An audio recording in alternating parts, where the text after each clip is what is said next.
নমস্কার, আমি সুমন্ত। 5টায় পঞ্চবাণে আপনাদের প্রত্যেককে স্বাগত। 6 মিনিট দেরি হলো প্রোগ্রাম শুরু করতে, কিন্তু আমি এইটুকু আপনাদের আজকে হলফ করে বলতে পারি, আজকের পঞ্চবাণে আপনাদের আমরা কোনোভাবেই নিরাশ করব না। কারণ আজকে আমাদের যে টপিক পঞ্চবাণে, তা সারা দিন ধরে সমস্ত ন্যাশনাল মিডিয়ায় একেবারে তোলপাড় ফেলে দিয়েছে।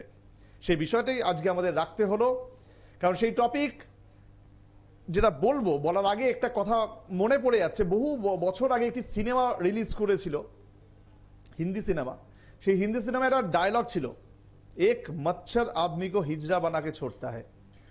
আর আজকে যে কথাটা আমি বলবো, যে একটা সমাজ মাধ্যমের পোস্ট সারা ভারতবর্ষ এমনকি বিশ্বের বিভিন্ন জায়গাতেও প্রভাব ফেলে দিয়েছে। কার পোস্ট? রাহুল গান্ধী। এবার নিশ্চয়ই বুঝে গেছেন। সুতরাং রাহুল গান্ধীর সেই পোস্ট নেতাজির জন্মদিনে, সেই নিয়েই থাকছে আমাদের আজকে পঞ্চবাণ। এবং সেই পঞ্চবাণে কি কি বিষয়, কি কি বাণ থাকবে, শুরুতেই গ্রাফিক্স প্লেট আপনাদের সামনে। পঞ্চবাণে আজ কেন নেতাজিকে মারলেন রাহুল, নেতাজিকে জন্মদিনে শ্রদ্ধা জানাতে গিয়ে মৃত্যুদিনে কেন উল্লেখ করলেন রাহুল গান্ধী, প্রথম বাণ। দ্বিতীয় বাণ আসছে গ্রাফিক্স প্লেটে আপনাদের সামনে। বিতর্কিত এই পোস্টের পিছনেও কি রাজনীতি আছে রাহুলের? 2 নম্বর বাণ গেল, 3 নম্বর বাণ আসছে। নেতাজির মৃত্যুর কোনো প্রমাণ কি কংগ্রেস নেতার কাছে আছে? আজ আমরা এই প্রশ্নটা করছি সব থেকে বেশি করে। 4 নম্বর বাণ, এই পোস্ট কি কংগ্রেসকে আরো ব্যাকফুটে ঠেলে দিল এবং মোদীকে এগিয়ে নিয়ে গেল? পঞ্চম বাণ আসছে, রাহুল গান্ধীর কি প্রকাশ্যে ক্ষমা চাওয়া উচিত? এই 5টা বাণ আজকে থাকছে, কারণ আজকে রাহুল গান্ধী এমন একটি কাজ করেছেন যে কারণে নেতাজির মৃত্যু নিয়ে যখন যত জল্পনা রয়েছে, এখনো পর্যন্ত প্রমাণিত নয় নেতাজি আদৌ মৃত নাকি জীবিত। তারপরেও রাহুল গান্ধী কি করে তিনি একটি সোশ্যাল মিডিয়া পোস্ট করলেন? তিনি শুধু একজন সাধারণ রাজনীতিবিদ নন, তিনি কংগ্রেস নেতা, লোকসভার বিরোধী দলনেতা, কংগ্রেস সাংসদ। সেই মানুষটি এত বড় ভুল করলেন কি করে? আর ভুল করলেন তো করলেন, সেটাকে তিনি আবার শ্রদ্ধানোর কোনো চেষ্টা করলেন না। সারাদিন ধরে এক্স হ্যান্ডেলে ওই পোস্টটি রয়ে গেল, কেন সরালেন না? তাহলে কি তিনি কোনো বিতর্ককে পাত্তা দেন না? তাহলে যে বারবার করে বলা হয় যে নেহরু পরিবারের সঙ্গে, গান্ধী পরিবারের সঙ্গে নেতাজির একটা যে সম্পর্ক নিয়ে বারবার প্রশ্ন তোলা হয়, তাহলে কি সেটাই সঠিক? তাহলে কি সত্যি তিনি বাঙালিকে, মানে গান্ধী পরিবার কি বাঙালিকে পছন্দ করে না, নেতাজিকে পছন্দ করে না? কারণ নেতাজিকে আক্রমণ করা মানে তো বাঙালিকেও আক্রমণ করা। তাহলে কি সেটাই তারা করতে চাইছে? আজকে এই গোটা বিষয়টি নিয়ে আমরা আলোচনা করব, শুনবো বিভিন্ন রাজনৈতিক দলের যে প্রতিক্রিয়াগুলো এসছে আমাদের কাছে। আমরা ফোনে কথা বলেছিলাম, আমরা সরাসরি গেছিলাম গ্রাউন্ড জিরোতে, কি কি উঠে আসছে। শুরুতেই কেন্দ্রীয় মন্ত্রী, বাংলার বিজেপি নেতা, বাংলা বিজেপির রাজ্য সভাপতি সুকান্ত মজুমদার, তিনি কি জানিয়েছেন শুরুতেই শোনাবো আপনাদের। স্বাধীনতা উত্তর ভারতের প্রথম প্রধানমন্ত্রী নেতাজি সুভাষচন্দ্র বোস, অনেকেই বলেন, সেটা অনেকেই মনে করেন, কারণ তিনি স্বরাজ এবং আমাদের স্বাধীন দ্বীপ অর্থাৎ হ্যাভলক এবং নীল, এই 2 দ্বীপ সেই সময় ইংরেজদের কাছ থেকে দখল করে নিয়ে আন্দামানের প্রায় দখল নিয়ে নিয়েছিলেন এবং সেখানে ভারতের স্বাধীনতা ঘোষণা করেছিলেন। আজকে তাকে আমরা স্মরণ করছি, শ্রদ্ধার সাথে স্মরণ করছি। এবং নেতাজির যে জাতীয়তাবাদ, নেতাজির যে দেশের প্রতি ভালোবাসা, আগামী দিনে বাংলার যুব সমাজকে এই জাতীয়তাবোধ, এই জাতীয়তাবাদ, এই দেশের প্রতি, দেশমাতৃকার প্রতি ভালোবাসা, এটাকেই পাথর করে এগিয়ে চলা উচিত। শুনলেন সুকান্ত মজুমদার একেবারে আক্রমণ করলেন রাহুল গান্ধীকে।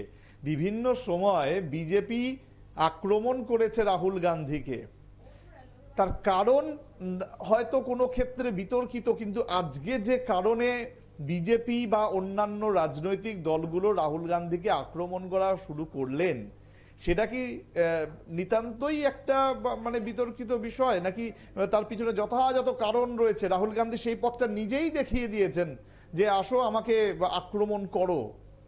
আজকে একদিকে সুকান্ত মজুমদার, আর একদিকে আরো একটি বাইট আপনাদের শোনাবো, যে বাইটটি খুব ইম্পর্টেন্ট এই জন্যই কারণ সেই বাইটটি দিয়েছেন ফরওয়ার্ড ব্লকের, বাংলার ফরওয়ার্ড ব্লকের রাজ্য সম্পাদক নরেন চট্টোপাধ্যায়। তিনি একেবারে আক্রমণ করেছেন।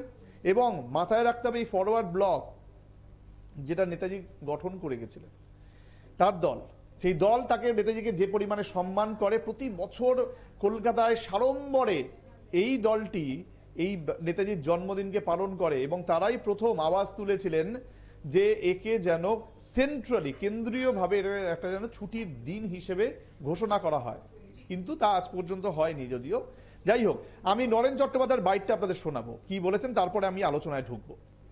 একটা দায়িত্বপূর্ণ পদে থাকা একজন কংগ্রেস নেতা, সে প্রমাণ দিতে পারবে, তার কাছে যদি প্রমাণ চা হয় মৃত্যুর দিনটা প্রমাণ করুন। আমার সাথে আমি একটা এমন কথা বললাম যার প্রমাণ নেই, তথ্য নেই, আপনি মানবেন? দেশের কেউ মানবে? এটা অন্যায়, এবং ওনার এই হতকারিতা কংগ্রেস দলের ক্ষতি করবে, কংগ্রেস দলেরই ক্ষতি করবে। সুভাষচন্দ্রের মৃত্যুর দিন আজ পর্যন্ত কেউ ঘোষণা করতে সাহস পায়নি বা করেনি, কেউ জানে না, কারোর কাছে তথ্য নেই, কারোর কাছে প্রমাণ নেই। সেই কাজটা করার ওনার দরকার পড়ে গেল জন্মদিনের দিন, নেতাজি সুভাষচন্দ্রের জন্মদিনের দিন ওনার মৃত্যুর দিনটা দরকার পড়ে গেল। এই কাজটার আমরা নিন্দা করি, এবং আমি প্রত্যাশা করব যে উনি এটা প্রত্যাহার করবেন, দায়িত্ব নিয়ে এটা প্রত্যাহার করবেন। হ্যাঁ, আচ্ছা, উনি যেটা উল্লেখ করেছেন যে 18 আগস্ট 1945 সেই ডেটটা, যেখানে সরকারি যেখানে স্বীকৃতি দেয়নি, সেখানে হ্যাঁ একেবারে যেখানে সরকার কাছে কোনো তথ্য প্রমাণ নেই যে সুভাষচন্দ্র ওই তারিখে মারা গেছে ট্রেন দুর্ঘটনা। এটা অনেকগুলো কমিশন হয়েছে, তারাও তথ্য প্রমাণ দিয়ে প্রমাণ করতে পারে। ওনার কাছে কি তথ্য প্রমাণ আর তাকে সাবমিট করুন, তারপর বলুন। আর নচে উনি উদ্যোগ করুন, ক্ষমা চান মানুষের কাছে, দেশের মানুষের কাছে। একজন মানুষের জন্মদিনে তার মৃত্যু নিয়ে বিতর্ক করা কোনো সুস্থ মানুষ কাজ, তাই না? একেবারে যেহেতু এই নেতাজির মৃত্যুর রহস্য কি তাহলে তিনি এক প্রকার উড়িয়ে দিয়েছেন বা তিনি অস্বীকার করেছেন? আমি ও কথা বলিনি, আমি বলছি নেতাজি সুভাষচন্দ্রের আজকে 129তম জন্মদিন। তো জন্মদিনের দিন উনি মৃত্যু নিয়ে কাটাকাটি করছেন কেন? ওনার উদ্দেশ্যটা, এবং উদ্দেশ্যটা খুব সুস্থ উদ্দেশ্য তো নয় বলেই মনে হয়। এই কাজটা উনি আজকে না করলেই পারতেন। আর ওনারা তো কংগ্রেস বহুদিন ক্ষমতায় ছিল, সুভাষচন্দ্রের উদ্ঘাটন তো করতে পারেনি, তাই না? তার দায়িত্ব ওনারা এড়িয়ে যেতে পারেন না। তো আপনি কি ক্ষমা চাওয়ার দাবি করবেন? আমি বলবো যে কথাও তিনি বলেছেন, এবং দেখছি যদি কিছু লিখে থাকেন তা তিনি প্রত্যাহার করুন অবিলম্বে, এবং দুঃখ প্রকাশ করে প্রত্যাহার করুন। আচ্ছা, তাহলে আপনি যেটা বলছেন যে এটাকে উইথড্র করার জন্য, তাহলে কি সোশ্যাল মিডিয়াতে যেভাবে আজকে উনি পোস্ট করেছেন, তাহলে সেইভাবেই কি ওনাকে সোশ্যাল মিডিয়াতে ক্ষমা চাওয়া দরকার, সেটাই কি মনে করছেন? ক্ষমা চাওয়া উচিত, এবং সোশ্যাল মিডিয়া কেন, দেশের মানুষের কাছে সব বার্তা মানুষের কাছে চলে গিয়ে থাকে। যারা যারা শুনেছে সবাই দেখেছে বা সবাই জেনেছে, আপনাদের মাধ্যমে আর অনেকে জানছে। তাহলে ওনার প্রত্যাহার করা উচিত এবং দুঃখ প্রকাশ করা উচিত। ক্ষমাটাও বড় কথা না, দুঃখ প্রকাশ, আমি ভুল করেছি। আচ্ছা, তাহলে কি আপনি মনে করছেন যে ওনার পক্ষ থেকে এখন প্রেস কনফারেন্স করে এটা দেশবাসীর উদ্দেশ্যে তিনি ক্ষমা চাওয়া বা হোয়াট ইজ হোয়াট জানানো, তার কাছে তথ্য আছে তথ্য দিন, আর তথ্য না থাকলে দুঃখ প্রকাশ করুন, ক্ষমা চান, তাই না?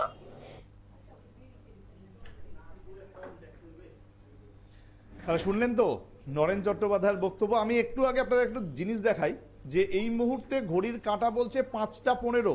আমি আমার মোবাইল ফোন অন করেছি, 5টা 15 বাজে। আপনাদেরও নিশ্চয়ই ঘড়ি রয়েছে সামনে। সেই সময় পর্যন্ত রাহুল গান্ধীর সেই পোস্টটি এক্স স্যান্ডেলে, সেটা কিন্তু এখনো পর্যন্ত রয়ে গেছে। মানে বুঝতে পারছেন, মানে তার মধ্যে একটুও লজ্জা বলে কিছু নেই, তার মধ্যে একটুও ভাবনা কিছু নেই যে এই পোস্টটিকে সরিয়ে দেওয়া উচিত। আজকে কি বা করলেন রাহুল গান্ধী, তিনি এত বড় কাজটা করতে পারলেন কিভাবে, গোটা বিষয়টি নিয়ে আমি আরো একজনের প্রতিক্রিয়া শোনাবো, কিন্তু তার আগে আপনাদেরকে আমি আলোচনা করব। আমাদের নিউজ রুমে রয়েছেন আমাদের এক্সিকিউটিভ এডিটর নীল বণিক। নীল, শুরুতেই একটা অন্য ধরনের প্রশ্ন করি তোমার কাছে। রাহুল গান্ধীর মতন একজন মানুষ এমন একটি পোস্ট বা করলেন, এবং যে পোস্টটা নিয়ে ইতিমধ্যে অনেক বিতর্ক তৈরি হয়ে গেছে। যে যে কমিশনগুলো নেতাজির জন্য গঠন করা হয়েছিল, সেই কমিশনগুলোই বলেছিল যে এইটা মানে যাতে নেতাজি প্রধানমন্ত্রী হিসেবে শপথ না নিতে পারে, তার জন্য নেহেরু পরিবার, গান্ধী পরিবার একটা ষড়যন্ত্র রচনা করে নাকি একটা চুক্তি করেছিল রাশিয়ার সঙ্গে, এবং তারপরেই কিন্তু আমরা দেখেছিলাম তারা কিন্তু যারা রিসার্চার তারাই বলছেন যে আজকে সেই কারণে নেতাজি প্রধানমন্ত্রী হতে পারেনি। তাহলে কি বরাবরই তাদেরকে এই মানে চেয়ারের লোভ, মানে প্রধানমন্ত্রিত্বের লোভ বা এই জিনিসগুলোই আজকে বাঙালি বিদ্বেষ তৈরি করে দিয়েছে? আজকে তো অন্য দলগুলোকেও বলা হয়। দেখো, প্রথম কথা হচ্ছে আজকে নেতাজির জন্মদিনে এই বিতর্কে আমি আর যাচ্ছি না। তবে সব থেকে আশ্চর্যজনকভাবে রাহুল গান্ধী একজন দায়িত্বশীল তিনি সাংসদ এবং নেতা, এবং সেই সঙ্গে তিনি বিরোধী দলনেতা। আর তিনি কেন্দ্রীয় সরকারকে এড়িয়ে কিভাবে আজকের দিনে এইরকম একটা বিতর্কিত পোস্ট করলেন তা নিয়ে বিভিন্ন মহলে জল্পনা উঠছে। এখন প্রশ্ন হচ্ছে, দেখো, জল্পনা, রাজনীতি, পাল্টা কাউন্টার, এগুলো ভারতীয় সংসদীয় রাজনীতিতে থাকবে, এগুলোকে আমি খুব একটা বেশি আমল দিচ্ছি না। তবে রাহুল গান্ধী যেহেতু বিরোধী দলনেতা, তিনি যে পোস্টটি আজকে করেছেন তার মৃত্যুদিন তিনি ডিক্লিয়ার করলেন, হিসেব মতো তিনি ডিক্লিয়ার করলেন। এখন যেটা বলছিল যে ভারতবর্ষে মুখার্জি কমিশন সব থেকে বেশি নেতাজির এই মানে মৃত্যুর রহস্য, নেতাজি কোথায় গেলেন, অন্তরালে কোথায় গেলেন, সেটা নিয়ে সব থেকে বেশি এগিয়েছিল হচ্ছে মুখার্জি কমিশন। তো মুখার্জি কমিশনের রিপোর্ট কিন্তু আজ পর্যন্ত প্রকাশ্যে আসেনি, এবং ভারতবর্ষের এখনো পর্যন্ত যতগুলি কমিশন করেছে, সেটা লাল বাহাদুর শাস্ত্রী কমিশন করেছেন, নেহেরু কমিশন করেছেন, এই যে এতগুলো কমিশন, কোনো কমিশনের রিপোর্ট কিন্তু এখনো প্রকাশ্যে কংগ্রেসের আমলেও কংগ্রেস কিন্তু প্রকাশ্যে আনেনি। কিন্তু নেতাজি ছিল একজন বাঙালি একজন সন্তান এবং বীর দেশনায়ক। সেই বীর দেশনায়কের মানে অন্তর্ধান রহস্য আজ পর্যন্ত কংগ্রেসের কোনো প্রধানমন্ত্রী আনতে পারেনি। তার ঠাকুরদা থেকে আরম্ভ করে, তার ঠাকুমা থেকে আরম্ভ করে কেউই কিন্তু আনতে পারেনি। তো হঠাৎ করে রাহুল গান্ধী তার অন্তর্ধান রহস্যের আজকে কিছুটা জবনিকা ঘটালেন। এখন প্রশ্ন হচ্ছে, তাহলে কি তিনি স্বীকার করে নিলেন যে প্রয়াত ইন্দিরা গান্ধী, প্রয়াত রাজীব গান্ধী, বা প্রয়াত মনমোহন সিংয়ের জমানা, বা প্রয়াত জওহরলাল নেহরুর জামানায় যে কমিশনগুলি গঠন হয়েছিল, সেই কমিশনে কি এই ডেটটা উল্লেখ করা হয়েছিল? এবং উল্লেখ যদি করা থাকে, তাহলে সুকৌশলেই কি কংগ্রেস এই ফাইল প্রকাশ্যে আনেনি? সেটা তো আজকের দিনে দাঁড়িয়ে রাহুল গান্ধী নিজেই জল্পনা উস্কে দিলেন। অর্থাৎ কংগ্রেসের আমলে যে কমিশনে কি লেখা হয়েছিল সেটা তো ভারতবাসীও জানে না, বাঙালিও জানে না। তাহলে এই যে দিনটা বা এই সালটা সেই কমিশনের রিপোর্টে কি ছিল এতদিন? তাহলে কেন কংগ্রেস বা গান্ধী পরিবার এই দিনটিকে চেপে রাখলো? প্রশ্নটা স্বাভাবিকভাবেই উঠতে শুরু করলো। দ্বিতীয়ত, যে তারা যতদূর আমার মনে পড়ছে যে একবার প্রণব মুখোপাধ্যায় তিনি নিজে যখন রাষ্ট্রপতি চেয়ার ত্যাগ করে একটি দিল্লির অনুষ্ঠানে বলেছিলেন, আমি চাই আমার জীবন দশাতে নেতাজির অন্তর্ধান রহস্য বেরিয়ে আসুক। এবং খুব একটা সেদিন তিনি সিগনিফিকেন্ট একটা দিক করেছিল, কেউ বা কারা এতদিন চায়নি, সহমত হয়েছিলেন একজন সাংবাদিকদের প্রশ্নের উত্তরে। তাহলে প্রণব মুখার্জির যে আত্মজীবনী, সেই আত্মজীবনী পুরোটা বেরোয়নি এখনো। সেইখানে আমি যতদূর জানি নেতাজিকে নিয়ে, নেতাজির অন্তর্ধান রহস্য নিয়ে কিছু একটা লেখা ছিল। তারপরে নেতাজির আবার প্রণব মুখার্জির দেখো একটা মৃত্যু, যদিও কাকতালীয়। মানে নেতাজিকে নিয়ে যতভাবেই মন্তব্য করেছেন, যেমন লাল বাহাদুর শাস্ত্রী একটা ইঙ্গিত দেওয়ার পরে তার মৃত্যু, এবং তার সঙ্গে যারা যারা জড়িত ছিল সবাই অ্যাক্সিডেন্টালি কারণে মৃত্যু হয়েছে। এবং নেতাজিকে নিয়ে যে কমিশন গঠন হয়েছিল, সেই কমিশনের যারা সদস্যরা রয়েছেন তারাও কেউ প্রকাশ্যে সেইভাবে আসে না। কি মুখার্জি কমিশন, আগের যতগুলো কমিশন আছে কেউ আসে না। অর্থাৎ আজকে রাহুল গান্ধী এবার হচ্ছে একটা কিন্তু বিতর্ক বা মানুষের যে জানার ইচ্ছা, সেটাকে আজকে তিনি অবসান ঘটালেন তার সোশ্যাল মিডিয়ায়। এবার হচ্ছে দায়িত্ব, মানে তুমি বলতে চাইছো মানে এখনো পর্যন্ত, আমি একটু আগে দেখালাম দর্শকদের যে এখনো পর্যন্ত সেই এক্স এর পোস্টটি রয়ে গেছে, তার মানে তিনি কি দায়িত্ব নিয়েই ওটা পোস্ট করেছেন? একেবারে তিনি সোশ্যাল মিডিয়ায় পোস্ট করেছেন, বিরোধী দলনেতা তিনি দায়িত্ব নিয়েই পোস্ট করেছেন, এবং বিকেল 5টা পর্যন্ত তিনি তার পেজে সেটা আপলোড করা আছে। তার মানে এই যে তিনি যে শিলমোহরটা দিয়ে দিলেন, এটা সরকারি শিলমোহর না, কংগ্রেসের তরফে শিলমোহর দিয়ে দিলেন। তাহলে রাহুল গান্ধীর এবার উচিত, সত্যিই উচিত, যেটা নরেন চট্টোপাধ্যায় বলছিলেন, যে তার প্রুফ সামনে আনা। এবং এটাকে রাহুল গান্ধী গান্ধী যদি সত্যি রাহুল গান্ধীকে এবার দায়িত্ব নিয়ে, কারণ দেখো গান্ধী পরিবার একটা বিরাট বংশ, এবং গান্ধী পরিবারের সঞ্জয় গান্ধী মারা গেছেন, রাজীব গান্ধী মারা গেছেন, এরকম বহু, এদের নিয়েও কিন্তু এদের মৃত্যু নিয়েও বহু কোশ্চেন আছে ভারতবর্ষের মানুষের কাছে, কিন্তু কোনো কোশ্চেনই সামনে আসছে না। হঠাৎ করে রাহুল গান্ধী নতুন প্রজন্মের একজন নেতা হিসেবে, দায়িত্বশীল নেতা হিসেবে, যেটা এখনো পর্যন্ত 75 বছরে কেউ সামনে আনতে পারেনি, তিনি সাহস করে সামনে আনলেন এবং একটা বিতর্কের অবসান ঘটালেন। এবার রাহুল গান্ধীর পাল্টা উচিত যে তিনি যে কথাটা লিখেছেন সেই কথার সপক্ষে যদি তার কাছে নিশ্চয়ই প্রমাণ আছে, সেই প্রমাণটাকে প্রকাশ্যে আনা এবং দায়িত্বশীল একজন রাজনীতিবিদ হিসেবে সেই প্রমাণ মানুষের কাছে নিয়ে এসে মানুষের কাছে নিজেকে গ্রহণযোগ্য করে তোলা। যদি রাহুল গান্ধী কালকের পর এই মানে সম্পর্কিত কোনো প্রমাণ তিনি যদি না আসে, তাহলে কিন্তু রাহুল গান্ধীকে আবারও যে বিরোধীরা বলে পাপ্পু, সেই পাপ্পু তকমা কিন্তু আরো একবার লাগবে। তাই এই যে আজকের দিন দেখুন, প্রমাণ কি আছে না আছে সেটা তো আমার পক্ষে বলা সম্ভব না। রাহুল গান্ধী কেন আজকে তিনি নিজেও জানেন এইরকম একটা প্রমাণ করবেন, সেটা তো তিনি নিজেও জানেন এই কথাটা বললে আজকে বিতর্ক হবে, এবং সোশ্যাল মিডিয়ায় তিনি প্রকাশ করেছেন, তারপরও এখনো পর্যন্ত সেই পোস্টটাকে ডিলিট করেনি, ক্ষমা চায়নি, তার মানে তার কাছে প্রমাণ আছে। এবং যে এই যে এতগুলো কোটি কোটি, কয়েক হাজার কোটি টাকা আজ পর্যন্ত নেতাজির অন্তর্ধান রহস্যে সেন্ট্রাল গভর্নমেন্ট খরচ করেছে, তাদের মানে সে পিতামহ তার বাবার আমলেও, প্রয়াত বাবার আমলেও প্রচুর টাকা খরচ হয়েছে। সেটা তো দেশবাসীর ট্যাক্সের পয়সা, গান্ধী পরিবারের পয়সা না, কংগ্রেসের পয়সা না, দেশবাসী। তাহলে এই যে এত হাজার হাজার কোটি টাকা খরচা করে যে কমিশনগুলো রিপোর্ট প্রকাশ করতে পারেনি, আজকে রাহুল গান্ধী সাহসিকতার সঙ্গে পোস্টটা করে তিনি সবাইকে জানান দিলেন আজকের দিনে। তাই এবার তারই উচিত এই জায়গাটা হচ্ছে প্রমাণ করা, না হলে আগামী দিনে রাহুল গান্ধীকে ফের যদি কোনো মানুষ পাপ্পু বলে বা বিরোধীরা যদি পাপ্পু বলে, তারা কতটা বেঠিক বলবে তা নিয়েও কিন্তু একটা রাজনৈতিক মহলের প্রশ্ন থাকবে। এবং রাহুল গান্ধী যদি সত্যিই এইটা প্রমাণ করতে পারে যে দেখো 75 বছরের ইতিহাসে কংগ্রেস পারেনি, বিজেপিও শাসন করেছিল, থার্ড ফ্রন্ট শাসন করেছিল, কেউই পারেনি।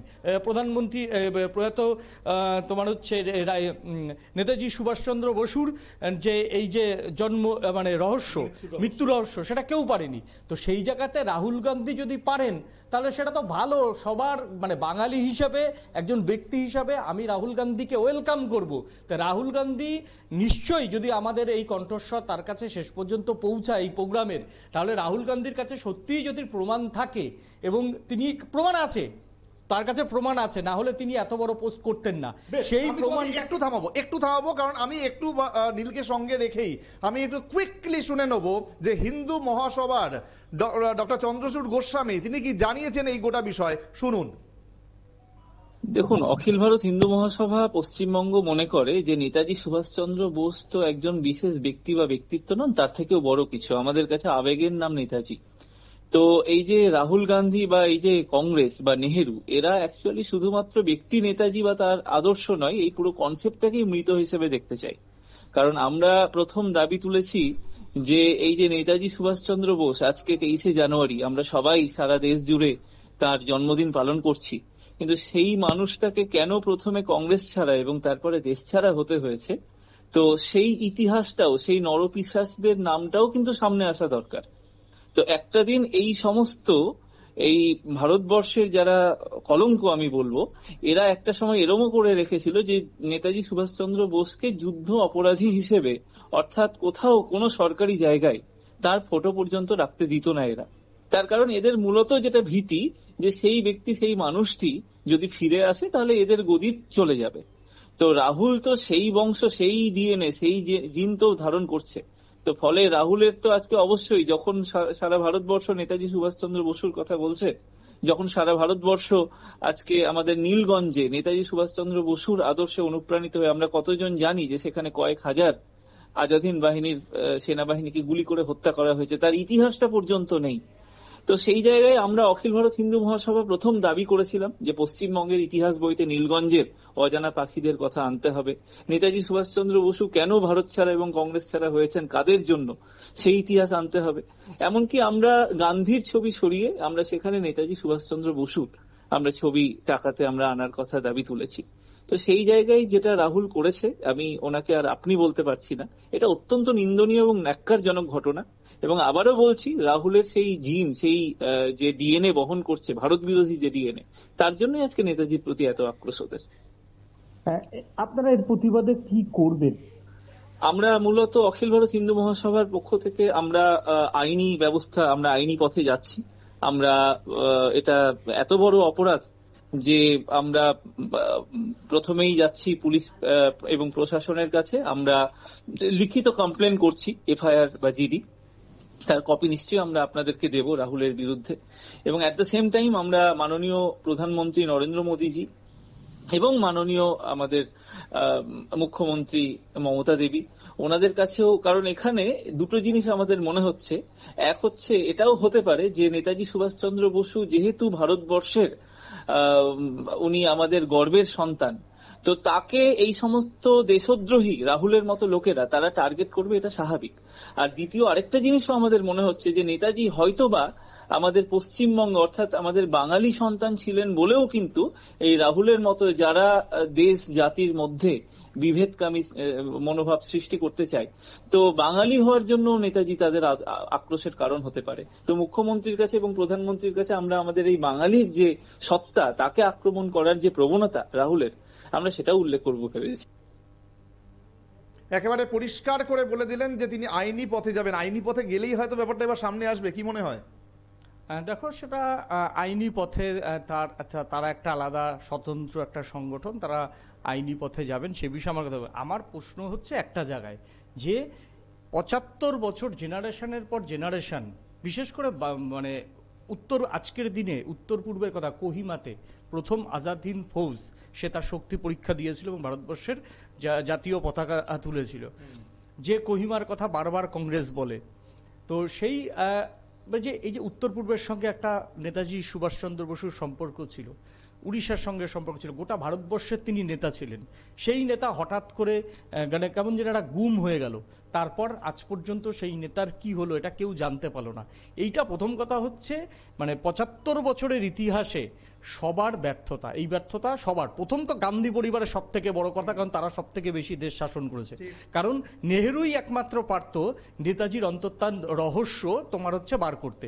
কারণ আজকে যদি বিজেপি বা কালকে অন্য কোনো রাজনৈতিক দল ক্ষমতায় আসে, তারা কিন্তু এই তথ্য প্রমাণ জোগাড় জীবনও আর করতে পারবে না। মানে একমাত্র পারত হচ্ছে এই জওহরলাল নেহেরু। তিনি কোন রহস্যে আজ পর্যন্ত তিনি বার করলেন না।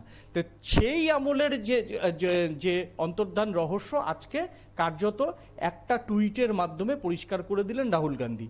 তো যেই ৭৫ বছরের স্বাধীনতার ইতিহাসে যেই প্রশ্ন মানুষের মধ্যে রয়েছে, সেই প্রশ্নের যখন আজকে রাহুল গান্ধী জবনিকা করলেন, তাহলে রাহুল গান্ধীর দায়িত্ব হচ্ছে যে দেশের মানুষের সামনে প্রমাণটা এনে দেওয়া। তাহলে কিন্তু তারই অন্তত মুখ উজ্জ্বল হবে এবং তাকে আগামী দিনের দেশের যুব সমাজ তাকে নেতা হিসাবে মানবে। যারা ভারতবর্ষের আজকে পর্যন্ত প্রধানমন্ত্রী হয়েছেন, এই রহস্য কেউ উন্মোচন করতে পারেনি। সেই ক্ষেত্রে নতুন প্রজন্মের নেতা হিসাবে যদি রাহুল গান্ধী করে, সবাই রাহুল গান্ধীকে স্বাগত জানাবে। আর রাহুল গান্ধীর এই পোস্টটা যদি একটা বালখিল্যর মতো হয়, যে আমি একটা পোস্ট করে দিলাম, সেটা নিয়ে বিতর্ক হলো, কারণ আজকে প্রধানমন্ত্রীর ছবি আজকে সারা দেশের মিডিয়াতে দেখানো হয়েছে, রাষ্ট্রপতি দেখানো হয়েছে, সমস্ত রাজ্যের মুখ্যমন্ত্রীদের দেখানো হয়েছে। এখন আমার ছবি বা আমাকে নিয়ে আজকের দিনে কেউ গবেষণা করবে না।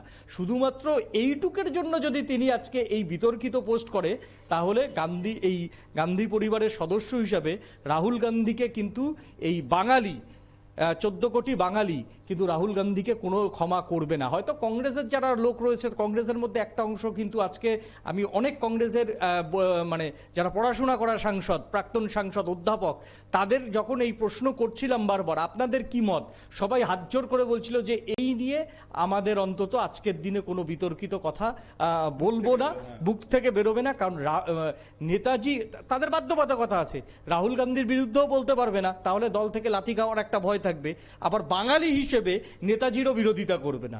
এই বাধ্যবাধকতার জন্য পশ্চিমবঙ্গের অন্তত পড়াশোনা করা শিক্ষিত যারা কংগ্রেসের প্রাক্তন সাংসদ এবং কংগ্রেসের প্রাক্তন যারা অধ্যাপকরা রয়েছেন, সবাই তো আর গান্ধী পরিবারকে তৈলমর্দন করে চলেন না। এরকম বহু লোক কিন্তু আজকে এই পোস্টটা সম্পর্কে কোনো কমেন্টস করতে চাইছে না। এবং খোদ প্রদেশ কংগ্রেস সভাপতি, তাকে যখন আমি ফোন করলাম এই প্রশ্নটা শুনে তিনি বললেন আমি ব্যস্ত আছি বলে কেটে দিলেন। অর্থাৎ শুভঙ্কর সরকার অত্যন্ত ভদ্র মার্জিত, তিনি এটার উত্তর দিতে চাইছেন না, কারণ শুধুমাত্র বাঙালি এবং তিনি পূর্ব মেদিনীপুরের মাতঙ্গিনী হাজরার মাটিতে তার জন্ম। তো সেই জায়গা থেকে গায়ে তো বাঙালির রক্ত আছে। হয়তো আজকের দিনে নেতাজি সম্পর্কে এইরকম একটা রাহুল গান্ধীর যে পোস্ট, সেই পোস্টটা নিয়ে মন্তব্য করতে চাইলেন না। তবে আবারও বলবো, রাহুল গান্ধীর কাছে একদম প্রমাণ আছে যে নেতাজির অন্তর্ধান রহস্য, তাই তিনি এই পোস্টটা করেছে, কারণ তিনি এটা নিয়ে জানেন যে এই পোস্টটা হলে কেউ না কেউ তার বিরুদ্ধে মামলা করতে পারে, এটা নিয়ে জল অনেক দূর ইচ্ছা করলে গড়াতে পারে। আমরা যারা বাঙালি, যারা এই দেশনায়কের এখনো পর্যন্ত এত সাংসদ আজ পর্যন্ত পার্লামেন্টে গেল, কোনো সাংসদ আজ পর্যন্ত এই নেতাজির অন্তর্ধান রহস্য নিয়ে লাগাতার আন্দোলন করতে ব্যর্থ, দিল্লির বুকে লাগাতার দিল্লিকে চাপ দিতে সব ব্যর্থ। কি কংগ্রেস ছিল, তারপর বামেরা ছিল, তৃণমূল কংগ্রেস ছিল, বিজেপির এখন সাংসদরা আছে। বাঙালি হিসেবে কার্যত এটা ব্যর্থ। আমরা বাঙালি জাতি হিসাবে রাহুল গান্ধী যদি এর প্রমাণ না দিতে পারে, আর আমরা যদি বাঙালি জাতি হিসাবে রাহুল গান্ধীকে এটা বাধ্য করতে না পারি, তাহলে আমরা বাঙালি হিসেবে সত্যিই ব্যর্থ। ধন্যবাদ নীল। একেবারে পরিষ্কার যে রাহুল গান্ধী আজকে যে কথাটি বলেছেন, ইদার তার কাছে এর প্রমাণ আছে, আদারওয়াইজ তিনি ভুল পোস্ট করেছেন, সেটা তাকে জনসমক্ষে স্বীকার করতে হবে। এবং আজ একজন বাঙালি হিসেবে আমরা এই দাবি আমি তুলছি আজকে পঞ্চবান থেকে। এই পঞ্চবানে হয়তো আমাদের অনুষ্ঠান আজকে আমাকে শেষ করতে হবে, কিন্তু এই সিলসিলা জারি থাকবে আগামী দিনেও, এবং সেই নিয়ে সমস্ত তর্ক বিতর্ক, সমস্ত প্রশ্নের বা উত্তর নিয়ে আমরা হাজির হব আপনাদের সামনে। ততক্ষণ ভালো থাকবেন এবং সমস্ত নিউজ আপডেটসের জন্য দেখতে থাকবেন শুধুমাত্র নিউজ ভ্যানগার্ড। শহর হোক বা রাজ্য, দেশ হোক বা বিদেশ,